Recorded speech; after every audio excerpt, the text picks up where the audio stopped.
Hello friends, welcome to Set to Squeaks. In today's video, we are going to discuss about an important play written by William Congreve.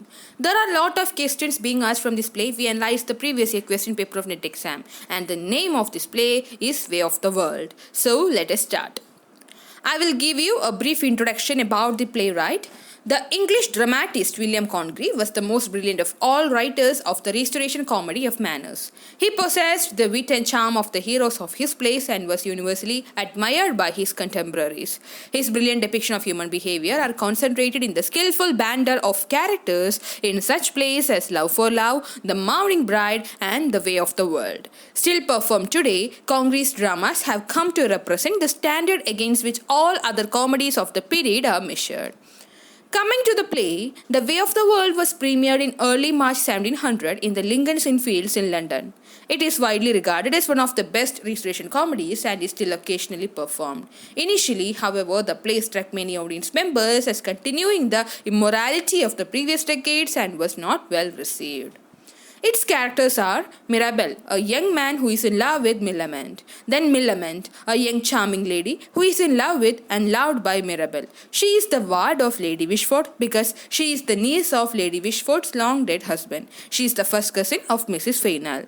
Then comes Fainall. Fainall and Mirabell know each other well, but they do not really like each other. Fainall married his wife for her money. Then Mrs. Fainall, wife of Fainall and daughter of Lady Wishfort. She was a wealthy young woman when she married Fainall. She is Millamant's cousin and was Mirabell's mistress after her first husband died. Then Mrs. Marwood, Fainall's mistress. It does appear, however, that she was and perhaps still is in love with Mirabell, but this love is not returned. Then young Witwoud, a fop. He came to London to study law, but apparently found the life of the fashionable man about town more pleasant. He has pretensions to being a wit. He courts Millamant, but not seriously. Then Petulant, a young fop and also a friend of Witwoud's. His name is indicative of his own character. Then Lady Wishfort, a woman 55 years old who still has pretensions to beauty. She is the mother of Mrs. Fainall and the guardian of Millamant. She is herself in love with Mirabell, although she is now spiteful because he offended her vanity.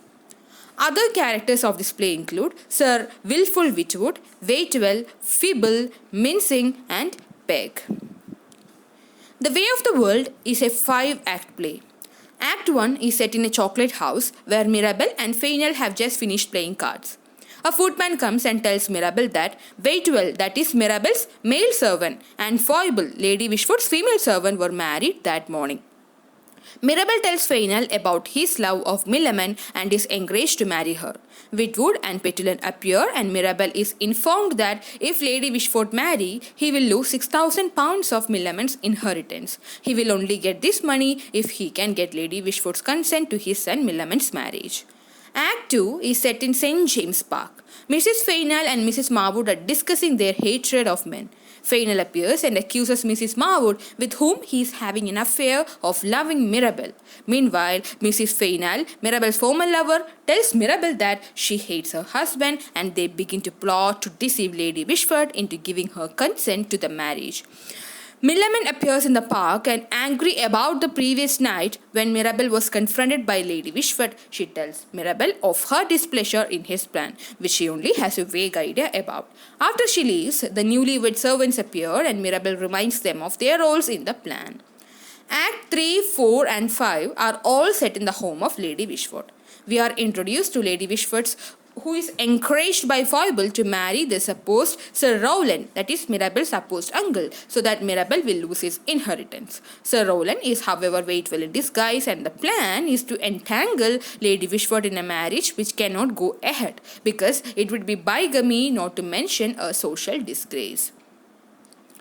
Mirabell will offer to help her out of the embarrassing situation if she consents to his marriage. Later, Mrs. Fainall discusses this plan with Foible, but this is overheard by Mrs. Marwood. She later tells the plan to Fainall, who decides that he will take his wife's money and go away with Mrs. Marwood. Mirabell and Millamant, equally strong-willed, discuss in detail the conditions under which they would accept each other in marriage, showing the depth of their feeling for each other. Mirabel finally proposes to Millamant, and with Mrs. Fainall's encouragement, Millamant accepts. Mirabel leaves as Lady Wishford arrives, and she lets it be known that she wants Millamant to marry her nephew, Sir Wilful Witwoud, who has just arrived from the countryside. Lady Wishford later gets a letter telling her about the Sir Rowland plot. Sir Rowland takes a letter and accuses Mirabel of trying to sabotage their wedding. Lady Wishford agrees to let Sir Rowland bring a marriage contract that night. By Act 5, Lady Wishford has found out the plot and Fainall has had Waitwell arrested. Mrs. Fainall tells Foible that her previous affair with Mirabel is now of public knowledge. Lady Wishford appears with Mrs. Marwood, whom she thanks for unveiling the plot. Fainall then appears and uses the information of Mrs. Fainall's previous affair with Mirabel and Millamant's contract to marry him to blackmail Lady Wishford, telling her that she could never marry and that she is to transfer her fortune to him. Lady Wishford offers Mirabel her consent to the marriage if he can save her fortune and honor. Mirabel calls on Waitwell, who brings a contract from the time before the marriage of the Fainall, in which Mrs. Fainall gives all her property to Mirabel. This neutralizes the blackmail attempt, after which Mirabel restores Mrs. Fainall's property to her possession and then is free to marry Millamant with the full £12,000 of inheritance. That's all regarding the summary of this play. The epigraph found on the title page of the 1700 edition of The Way of the World contains two Latin quotations from Horace's satires. In their wider context, they read in English. So given below are the quotes, so you can go through it. These quotations offer a forewarning of the chaos to ensue from both infidelity and deception. Coming to the historical context of this play, in 1700, the world of London theatre going had changed significantly from the days of, for example, The Country Wife. Charles II was no longer on the throne, and the jubilant court that revelled in its licentiousness and opulence had been replaced by the far more dour and utilitarian Dutch-inspired court of William of Orange. His wife, Mary II, was long before her death a retiring person who did not appear much in public.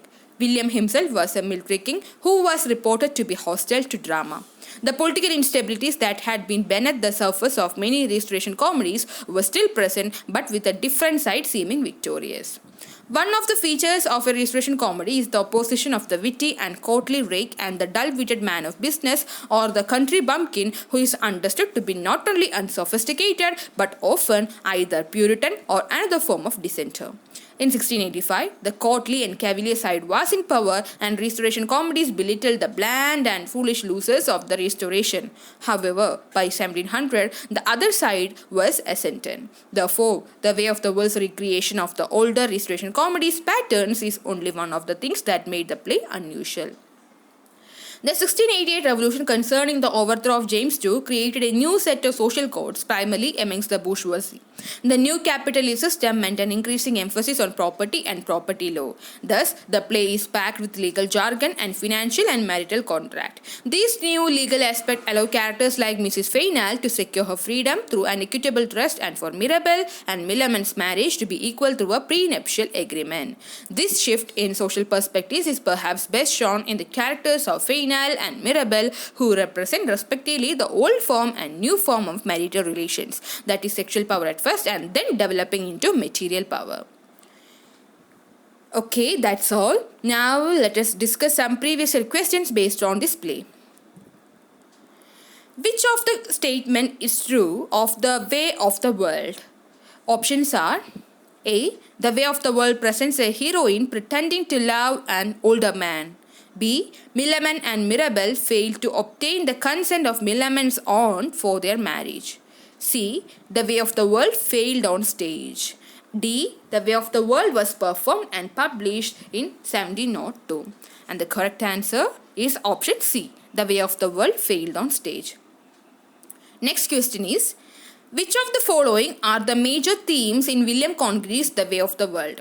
Options are: A. Jealousy and revenge. B. Love and intrigue. C. Intrigue and death. And D. Love and loyalty. And the correct answer is option B. Love and intrigue. Next question. In William Congreve's The Way of the World, Fainall is Lady Wishford's A. son, B. son-in-law, C. nephew, and D. servant. Answer is option B. son-in-law. Okay, so guys, hope you understood this play very well. And if you have any doubts regarding this topic, you can post it in the comment section. And guys, please don't forget to like, share, and subscribe our channel. Thank you.